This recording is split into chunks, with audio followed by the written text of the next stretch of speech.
South African Finance Minister Enoch Godongwana has been revising spending plans and growing calls for him to step down. The minister will deliver his budget for a historic third time after two previous attempts were rejected by coalition parties over the consumption tax hikes. It has now been scrapped, but leaves a $4 billion gap in the $140 billion budget. You don't need to raise VAT to balance this budget. The income that the VAT would have made was just 0.7% of the total budget. If you can't find 0.7% of savings in your budget, you've got a significant problem with your accountants. There are a number of areas that some of which have already been highlighted. Obviously, doing away with pomp and ceremony that goes in hand with a lot of political events.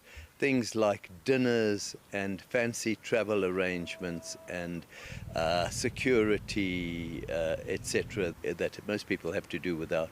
With little room to raise taxes or increase debt, the minister has to balance spending without compromising essential services such as health and education, while increasing domestic investment in things like transport, energy and infrastructure.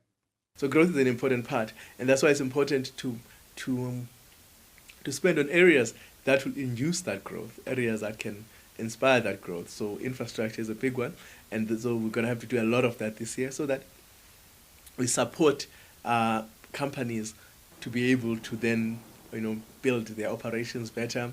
The revised budget comes against a deteriorating geopolitical backdrop threatening global growth, making it tougher for business and consumers.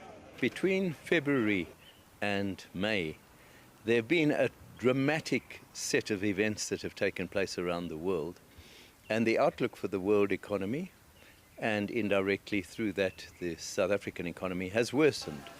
So in many respects, drawing up a budget in May is a far more realistic exercise than sticking with what was being projected back in February. There's a huge opportunity for us to now play a role in getting a balanced budget and getting it through Parliament now so that we can move forward and grow the economy and create jobs. It's the first time in South Africa's democratic history that the national budget was not tabled on the first attempt. Under the 30-year rule of the African National Congress, there was little opposition to fiscal policy. But since losing its grip on power and having to partner with other parties, differences are creeping in. The Treasury has until July to finalize the budget, or it could impact the running of the country. Julie Shara, CGTN, Cape Town.